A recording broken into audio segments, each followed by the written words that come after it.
Welcome to School's Out 80's Comedy Story Time.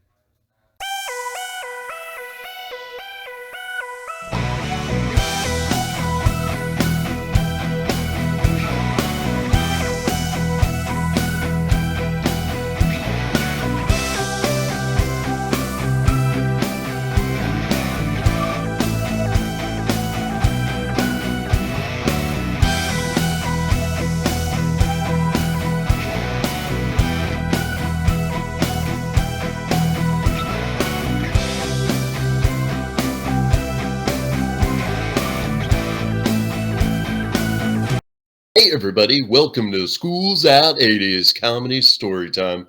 Got a really special guest here today, coming to you all the way from the Dallas-Fort Worth area. Hope Harrison, say hello to everybody at School's Out 80's. Good morning, everybody. Yeah, say good morning. Awesome. So we got to tell everybody, Hope. So you are living in an undisclosed ranch in the Dallas-Fort Worth area, and tell everybody like how many animals you have. That's funny in itself.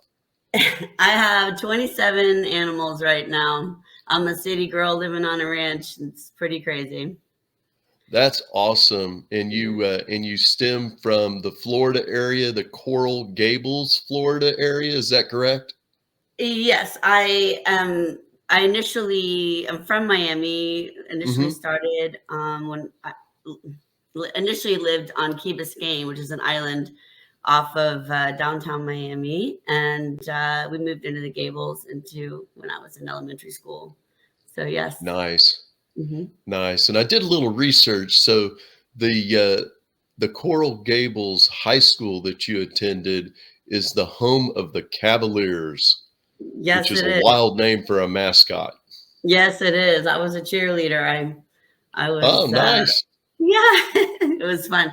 I was always on the bottom of the pyramid. I was not one that got thrown around. I was one that had to hold everybody up on this. Okay. All right. My dad got me lifting weights at an early age. I started when I was 13 years old, so I was kind of beefed up pretty early. Oh, that's impressive. Yeah. Okay, so that's a great place to start. So was this middle school or high school that you were at Coral Gables? That's high school, right? That's high school. And yeah, middle school was Ponce de Leon Middle School. Oh, wow. Yeah. Okay. Sounds very similar to the Cavaliers. Okay. So, you're at Coral Gables. You're a cheerleader. There's got to be like a funny story that happened like at a football game or something like that happened to you like back in the day. Well, sure. Well, this wasn't necessarily something that happened to me, but we were cheering on for the basketball team, and one of the cheerleaders had forgotten to put her bloomers on. So she was out there literally doing her little jumps and tricks in her skimpy little panties were showing. That was pretty funny. That was pretty crazy, but she just kept on going. That's a good thing. Wow, that's hilarious. It's a good thing she wasn't in Michigan. That's funny. Florida works better for something like that. That's funny. That's one thing that stands out. Not necessarily with me. Left the iron on my cheerleading uniform too long. I had to cheer with an imprint of an iron one time on my uniform. It was too late to fix it by the time it was showtime. So hey, you got to do what you got to do. We had a guy who got hurt on our football team, and so he became the mascot of our high school football team. We were the Golden Eagles, and so he wore the eagle costume the entire thing with the cheerleaders, and he was out for the whole year. So he was just like a cheerleader, even though he's a football player. They needed a mascot cheerleader. And I'm going to say he used to get pretty drunk, and nobody had any idea because he had on this eagle outfit. Oh, that's so funny. It was. That's funny. That's funny. It worked out really well for my buddy Steve. So okay, Yeah. so you're a cheerleader in high school, and you're telling me you're a musician. So everybody, Hope plays the harp, and Hope, you were telling me a story about the beginning of a show and some mishaps happened, and that sounds pretty funny to me. Yes. Well, I started playing the harp when I was 6 years old, and it's a unique instrument to play. And in elementary school, I was performing, and the harp. It was a concert harp, so it's large pedal harp, and the harp was up on stage, and the curtains were opening. I wasn't playing it at the time. I was backstage, and the curtains were opening, and they started to gather around the harp, and so the harp starts teetering, falling as the curtain was opening, and somebody jumped from Wow. the. I know somebody. It was like it's literally like a slow motion, and somebody jumped from the second row, smushed two people on the way, and caught it before it Wow. tumbled over. Yeah, that's a $10,000 instrument. That would have been a bad deal if it had fallen over like that. But yeah, Now, how much? that was pretty uh crazy. How much is a concert? Like, how much does one of those bad boys weigh? Gosh, I would say probably about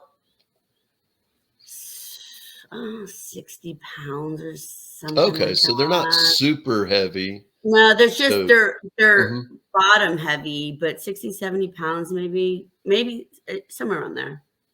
So Yeah. that night, were you a soloist? Was it just you on stage with your harp?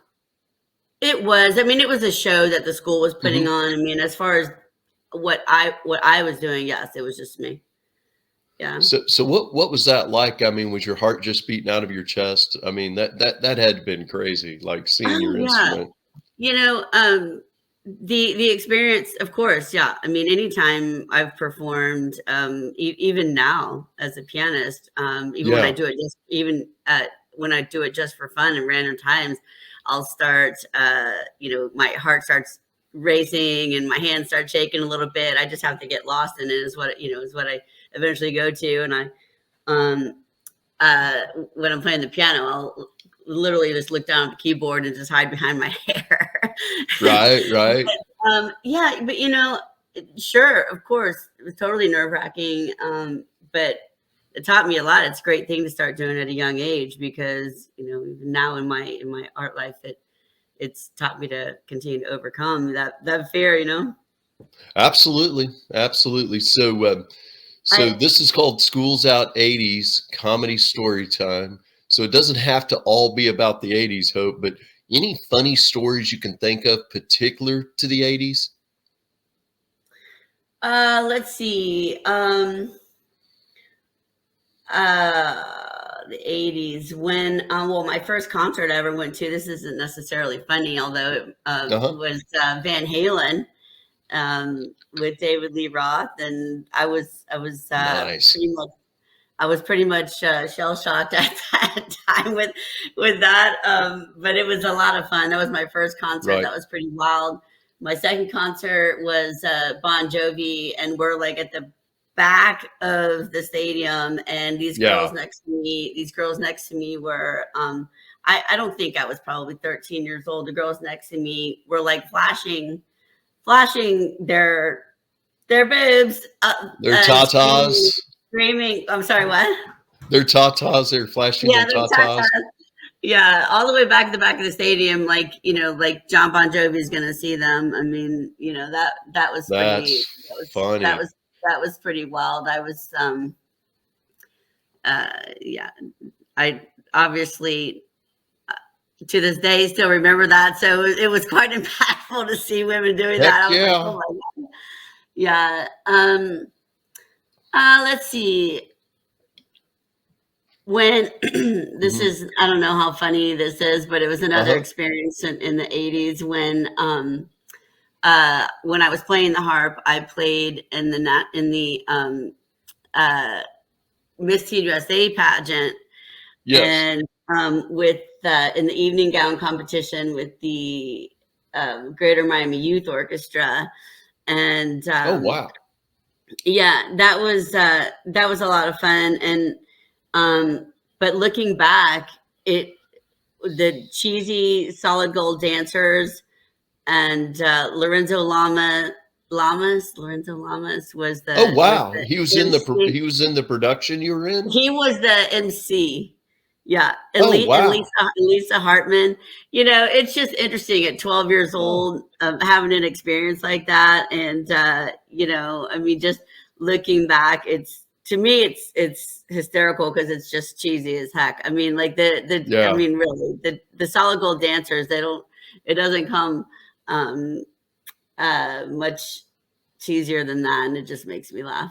No, it definitely doesn't. So But it here's was a another good great experience. It was a question. good experience, but looking So back. during your lifetime, what do you think? And it doesn't have to be necessarily the 80's, but brush with greatness, like some real famous person that you ran into during your lifetime. Any anecdotal stories that you can drip on us about like a famous person you might have met? So I have some interesting stories with famous people. So going back to high school, and Perfect. this was in 1990. So for starters, I was sitting in a class, and there was an announcement on the loudspeaker for the talent show. Mhm. And I looked back at the kid sitting behind me. We had hardly ever spoken before. And I said, I think I'm going to try out for the talent show. And he says, yeah, what do you do? And I said, well, I play the piano. And he said, yeah, well, I play the keyboards. Why don't we do something together? So we both tried out separately and made the talent show. And it was a really moving performance, actually.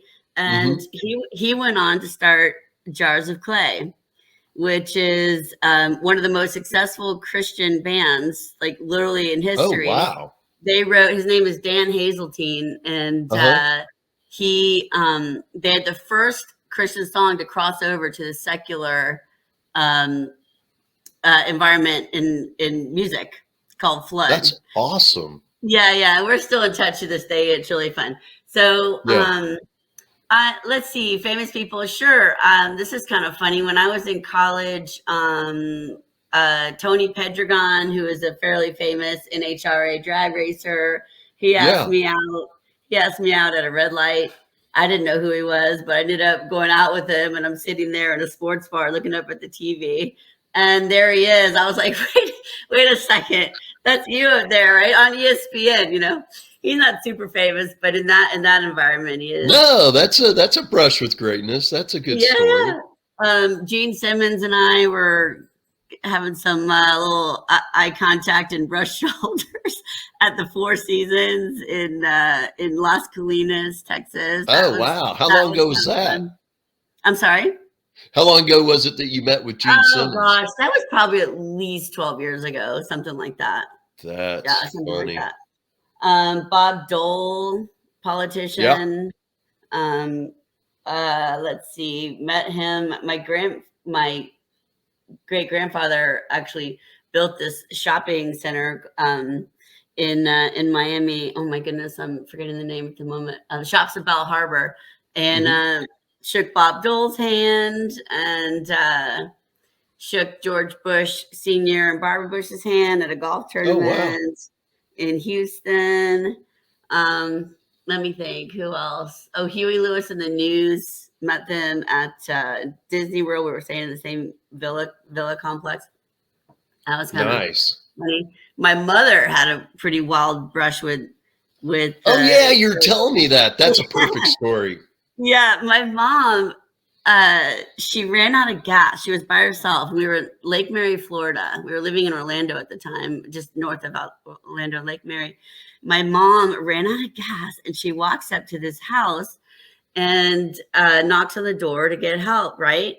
Well, she clearly woke the guys up, and they were like, they just said, she was apologetic, and they said, "Oh, no worries. We're just the band. We played late last night." And she says, "Oh, what band are you?" And it was Twisted Sister. They just done a Oh, concert in that's Orlando. hilarious. Twisted Sister. My mother. I mean, oh my goodness, it's just the craziest thing. But That is so, I know. So random. She would never know in a million years who they were. But when she came home and told us, my brother and I were like, "Are you kidding me, Mom? Twisted Sister." Oh my gosh. Yeah, My New York that was friends are going to love that story. Let me think if there's anyone else. I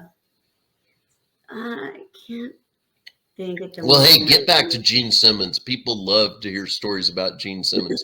So you're at a hotel. You said the Four Seasons in Four Las Colinas? Seasons.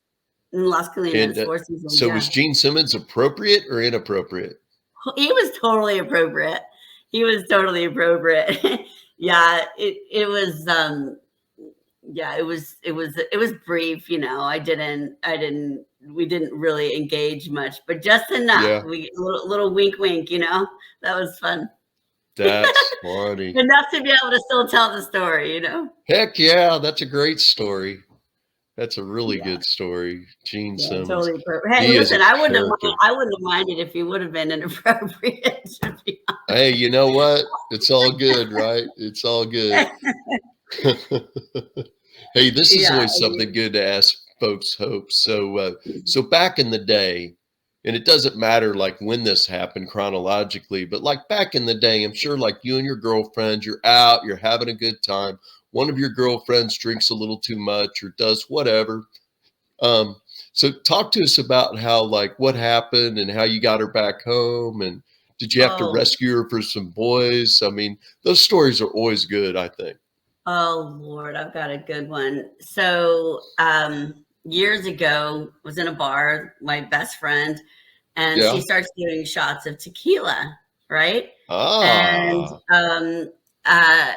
she gets into a fight with somebody at the bar and starts getting completely out of control. And I'm trying to, you know, calm her down, and we end up leaving. Well, then she turns on me as we've never had a fight before in our lives. We've been we've been best friends for years.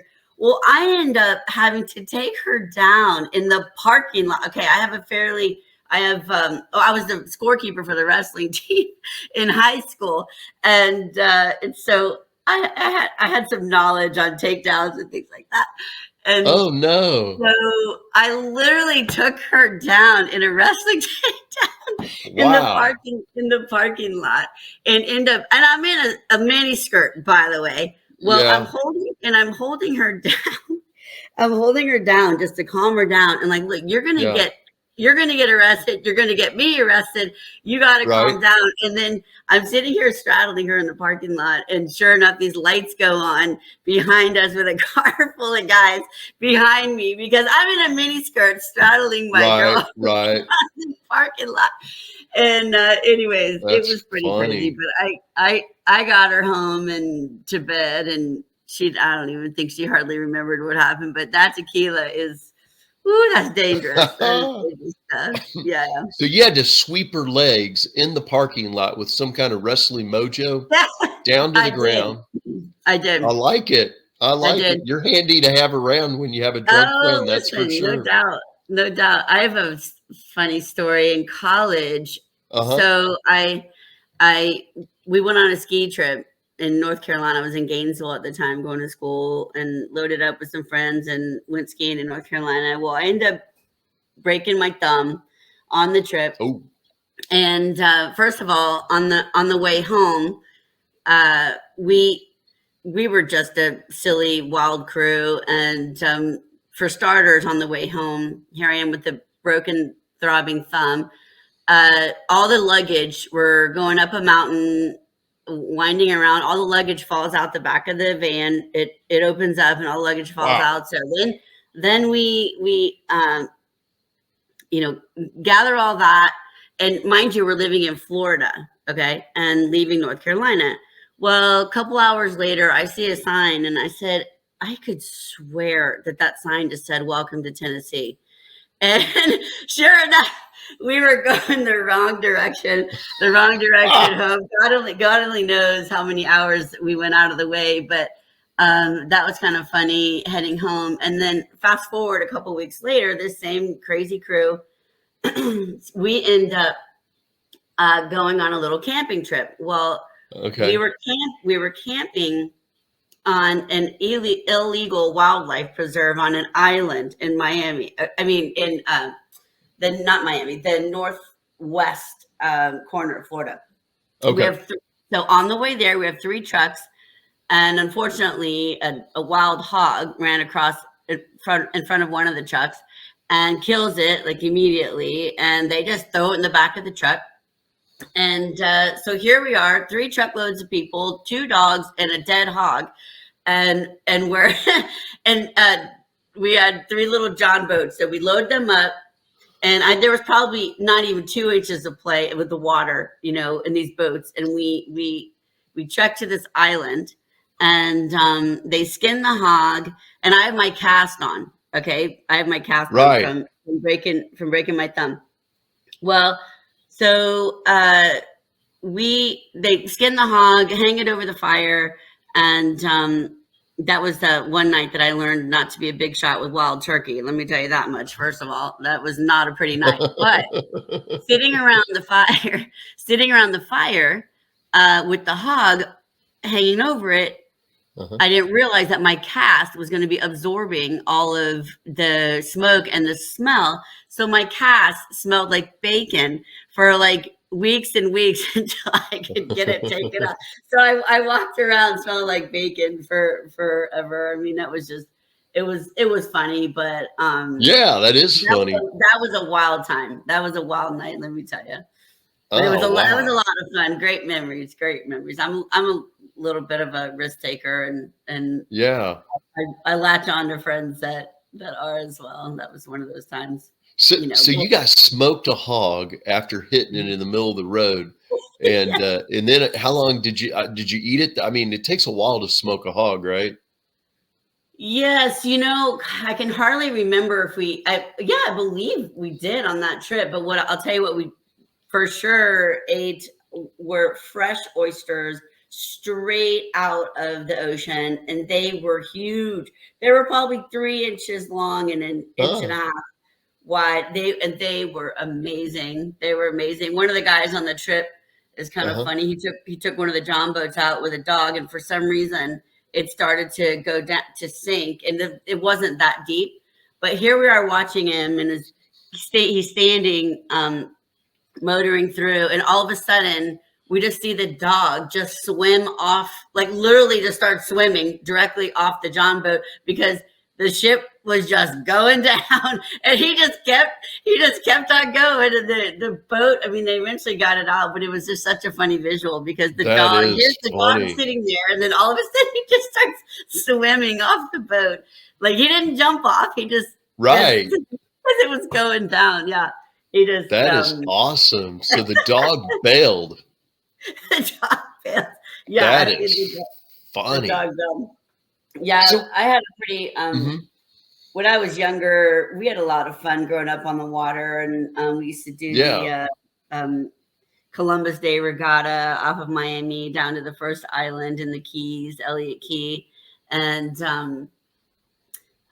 it was the first time I was on the sailboat with my dad, and it was the first time. I mean, I was a teenager. I couldn't have been maybe 13, 14 years old. It was the first time it's pretty wild down there. It's the whole scene. Well, it was the first time I've ever had a sign flashed at me to show my tatas. Like in front of my dad. I'm like 14 years old on the edge of this sailboat, and these guys go by this boat with the sign. They're like, show it. That's a little uncomfortable. That's funny. Yeah, it's just one of those wild times. My dad chuckled. It wasn't a big deal, but it was funny. Yeah. So living in Florida, I got to think that you ran into some gators. Am I correct on that? Oh, sure. Absolutely. Well, there's tons on the golf courses, and we lived on a lake in Orlando. Yeah. I saw some there every once in a while. I used to get to school with wet hair because we'd ski every morning before school. That was fun. Yeah, I'm just wondering, like, I mean, you're here, so obviously one of the gators didn't eat you, but any like run-ins with the gators where it got scary or anything like that? I can't say that. Hmm. Sharks in the ocean, that in the Bahamas. We grew up going to the Yeah. Bahamas. There were, I Okay. can't say running, but diving and and uh, just having them in very close proximity. That's a bit unsettling. Yes, it is. It Yeah, definitely for sure. is. Well, cool. Well, you got to tell the story to everybody, Hope. And I don't know if everybody else thinks this is funny, but like when you send you an email or a text, like most of the time people say like, I hope everything is okay. Is that redundant when people send that to you? I don't even think about it anymore. I mean, sometimes when I'm writing it, I Hmm. I think about using a different word, because then when I'm like signing an email or something, pe- people comment on that quite a bit, and like I didn't know what to Yeah. say because it was your name. Like, no, no, I People don't even. use hope a lot, like just the term hope, like it's out there all the time. Hope you had a Yeah. great weekend. Hope Oh hope the yeah. holidays went well. Hope you're having a good New Year. I mean, like your name is out there, Hope. It is, and it's a beautiful thing. I mean, I hardly a week has gone by since I can remember that somebody hasn't said, "Oh gosh, that lifts my spirits. That makes me so happy. I love Yeah, your name. It's so beautiful." I mean, just strangers, even just random people on that's the phone, cool. whatever. Yeah, it's fun. It's been a real blessing, to be honest. It has. So you got to tell the story, Hope. Like you're a musician, you're an accomplished musician. You're both a harp player and you're also a pianist, but you also have a hidden talent where there'll be somebody who is maybe an entertainer pianist that maybe isn't as good as you. And what have you done in public settings to those individuals? Oh well, I don't want to say, excuse me, that Uh-huh. they aren't as good as I. They just play, let's say, just differently. They play differently than I. So I have Yeah. my friends have tagged me as the Ivory Phantom because if there's a The piano in Ivory public, Phantom. I like it. yeah, That might if be the title of this podcast, The Ivory Phantom. if there's a piano in public, I'll get on it, and I rarely ask permission because typically you get a no because they can't just trust a stranger, especially in a restaurant, Right. but they really know how to play. I was at Nick and Sam's. I've done this twice now. It's a Uh-huh. wonderful steakhouse in Dallas, and Yeah. the pianist is it's an open concept between the kitchen and the dining room, and there's a Right. beautiful grand piano there, and the hired pianist is playing a bunch of show tunes, and he was fine, but he got up and to take a break, and I just told my friends, all right, cover me, I'm going in. And I snuck up on the keyboard and I just like went for it. it. And I got a standing ovation in the restaurant. And I look over, and the hired pianist like, "Get off my piano immediately!" Yeah, I don't know if I don't know why he would have cared that much, other than he didn't get a standing ovation. Right. Right. That was fun. I've done that twice there, and Yeah. nobody has stopped me yet, so that's been fun. So when you hit the keys, people got to know, like when you hit the keys, like what are you playing? Oh, I make it up as I go. It's Okay. it's uh it's all my own music. I'll tell you Okay. something interesting. I majored in music and completely Hmm. failed out. My mother tried to warn me. Like she knew how I played. My gifting, was just by ear. But and goodness gracious, music is so technical when you break it down, and it just Yeah.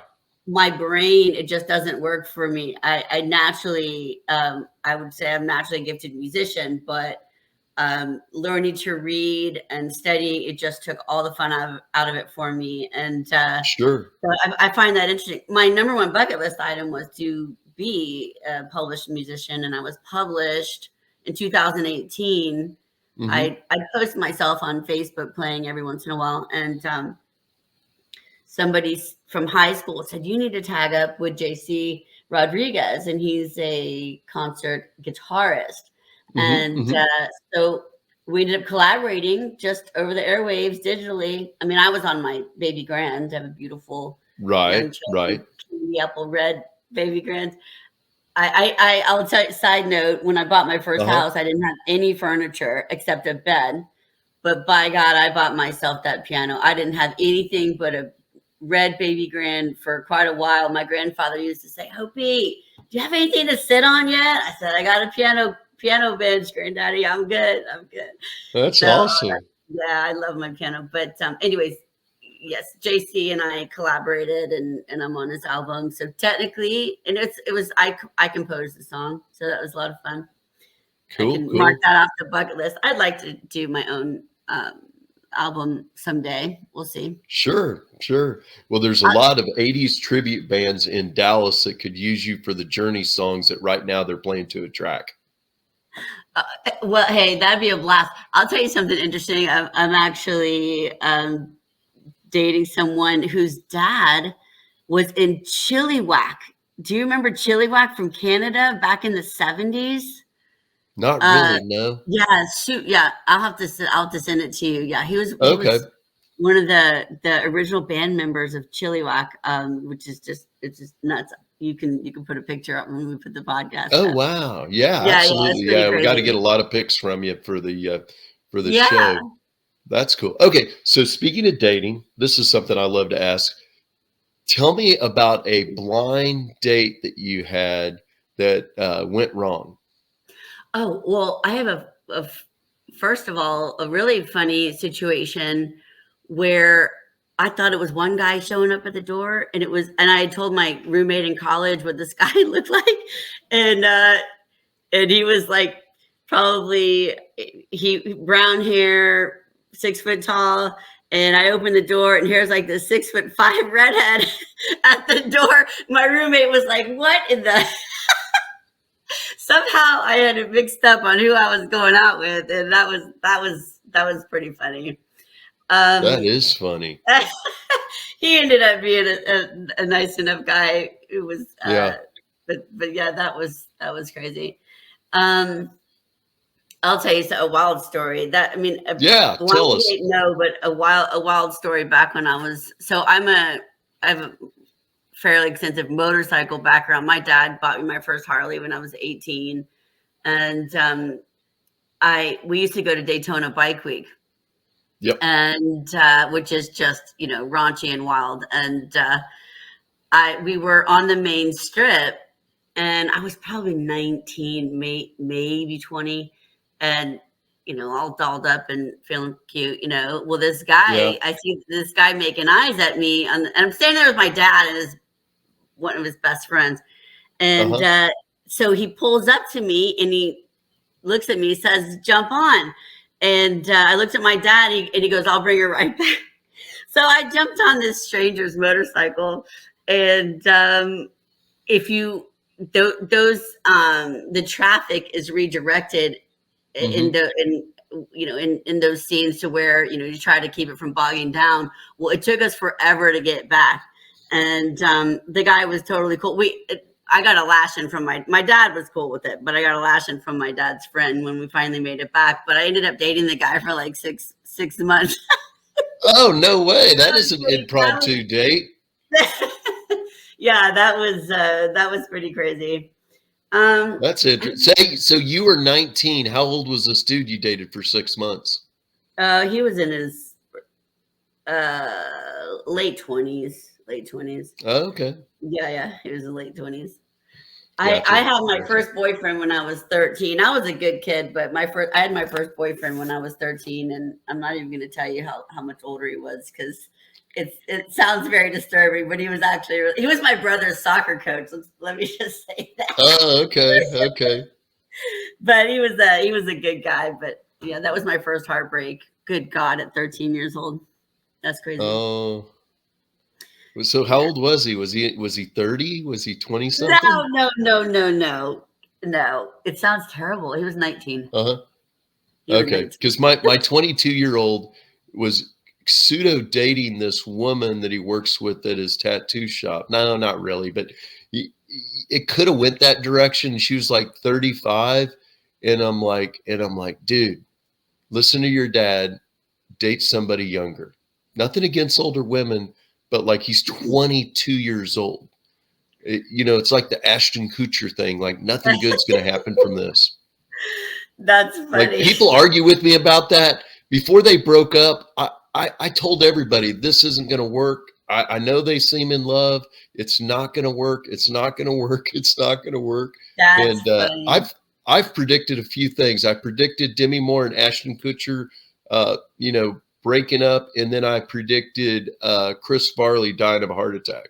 Oh Like my the night I God. saw Chris, I don't know if that's funny or not, but the night I saw him on MTV, he was so hyped up on just Wow. Yeah. and I'm like, that dude is not going to make it to the end of the year, man. Yeah. That God love him. So funny, but that was sad. Yes, very, very sad. I have another kind of crazy blind date story. So I am a risk taker, 100%. And a couple phases of my life, I've done the online dating thing, right?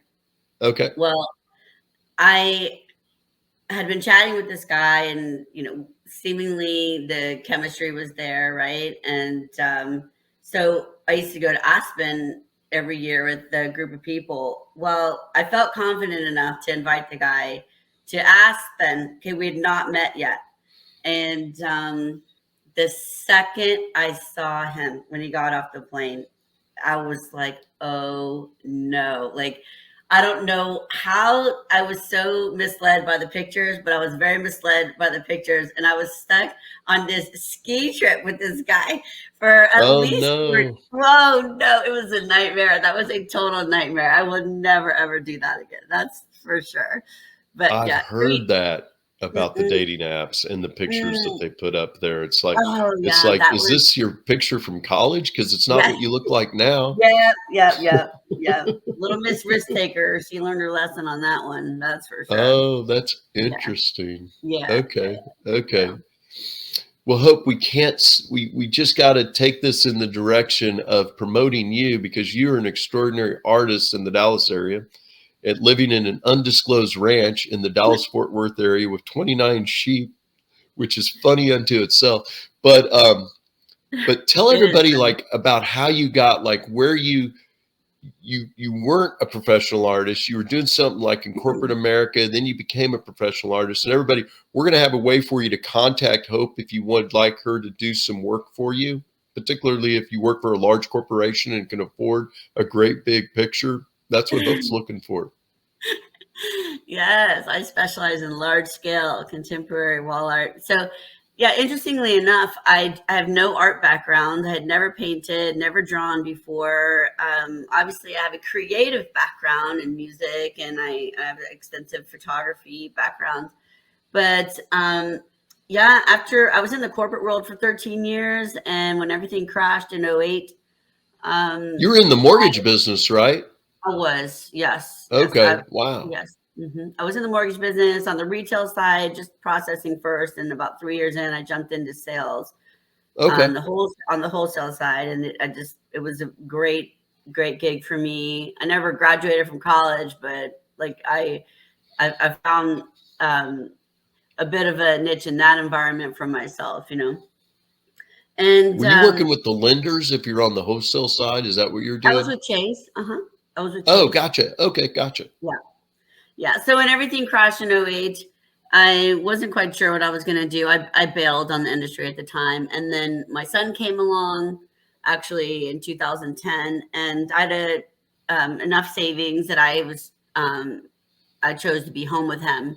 It didn't work with Gabriel's father, but as a single mom, I just wanted to be home with my son. And sure. So just doing little projects with him, little crafty things. And I just decided I want to do a little piece of art one day, this random piece of art. Well, that random piece of art, which is not so random, sparked something within me. And it was just a silly little painting. And, but it sparked an interest to explore more. And since I don't draw, I Googled on YouTube, I searched on YouTube how to start an abstract piece. And from there, just started experimenting. And 3 years later, it became my full-time career. Along the way of just playing in my kitchen, friends and family were noticing my art, and they they just told me I was very gifted and I had talent, and I thought they were crazy at first. But one thing I've learned is that when people that you trust and respect tell you have a gift, you should trust you should trust them, And Absolutely.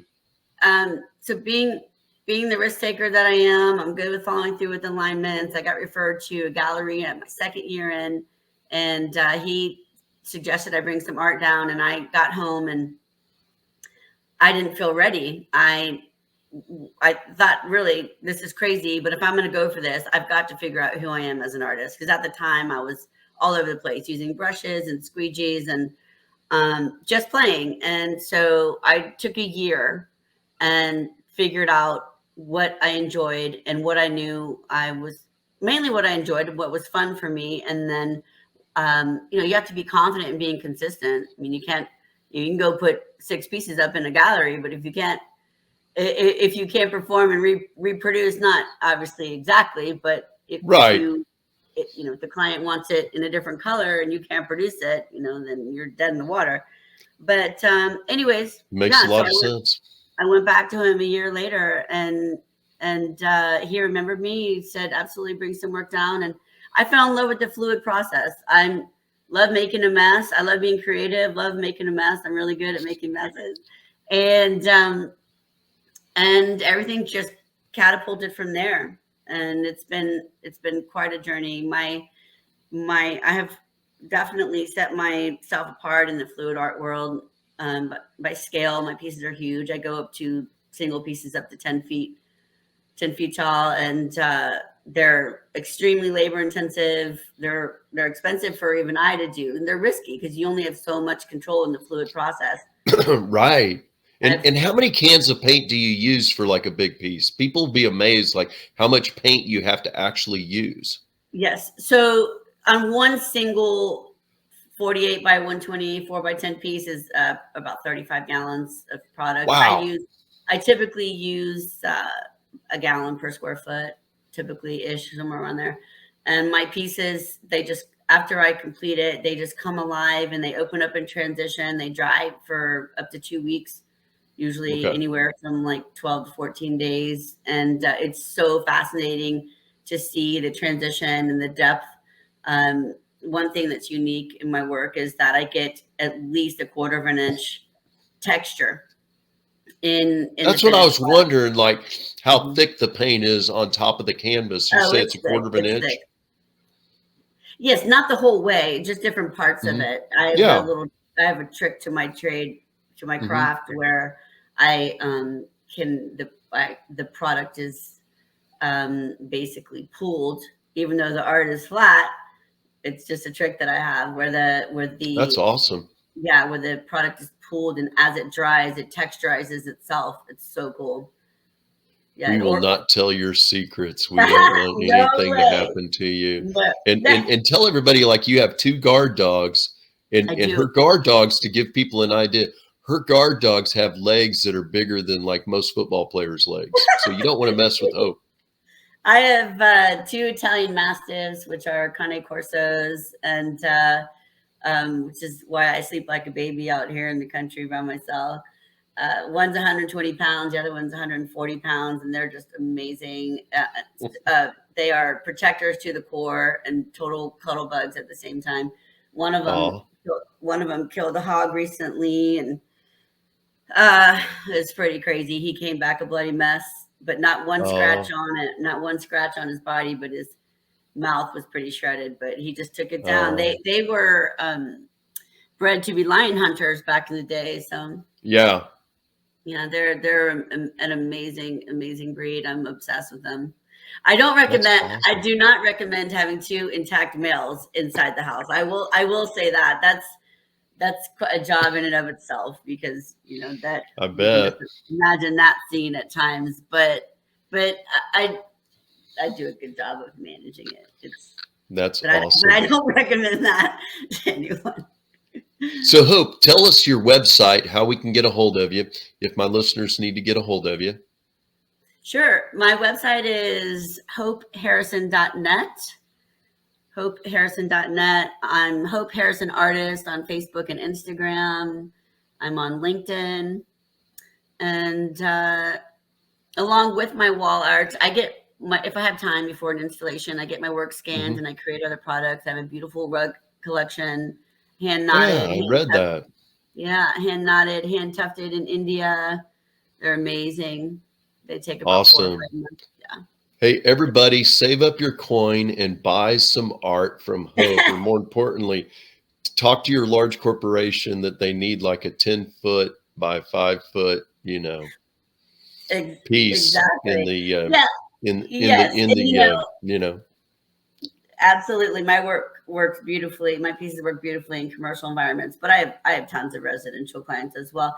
And I do reprints. Not I don't ever reproduce at all where it's going to compete with an original, but I do have some unique reprints if originals aren't in the budget on Yeah, acrylic and aluminum are my favorite, and they're absolutely gorgeous, and they're a cool. real modern look. Very cool. So Hope, I'm going to go ahead and promote what I do. Yeah. So my name is John Sales Warrior Sansoni, and I've been professionally selling for 34 years. And quite simply, it's just my gift to the universe. If you want to know what I know and be super successful in sales, you can get my book on Amazon. It's called, this is going to be a shocker, Sales Warrior. Or you can get my course, which is over 17 hours worth of instruction and inspiration and the how to learn to be a really good salesperson, authentically connect with your clients, and what I like to say, thread the needle. And that's called Sales Warrior Module 1. It should be like going for $1,000, but honestly, I'm giving it to the universe for $99. So it's a daddy of a deal. And it's so easy to get my stuff. You just go out to my website, saleswarriorinspire.com. Hope, wonderful having you on. You surpassed my expectations of your funny, engaging stories. Thank you. It was so fun. Thank you for having me. I truly enjoyed it. It's my pleasure. Absolutely. Awesome. So we're going to sign out now. So hang on, Hope, in case you want to ask any questions after the show. But for everybody, this is a wrap for Schools Out 80s Comedy Story Time. Hope, say goodbye to everybody from your undisclosed ranch in the Dallas-Fort Worth area. Goodbye. Look forward to hearing from any of you. Thank you. Awesome. And from Dallas, Texas, cheers, everybody. Cheers.